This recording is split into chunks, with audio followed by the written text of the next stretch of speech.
ॐ जातवेदसे सुनवापसोममराति यतो निदहाति वेदः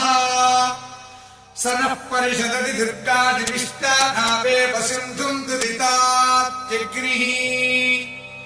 तामग्निवर्णाम् तपसा ज्वलन्तीम् वैरोचनीम् कर्मफलेषु जुष्टाम् दुर्गाम् देवीम् शरणमहम् प्रपद्ये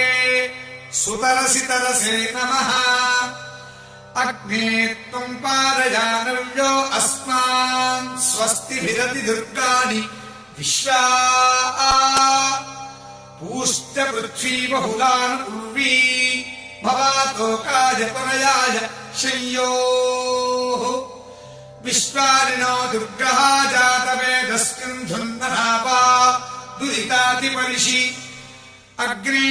अत्रिवन्मन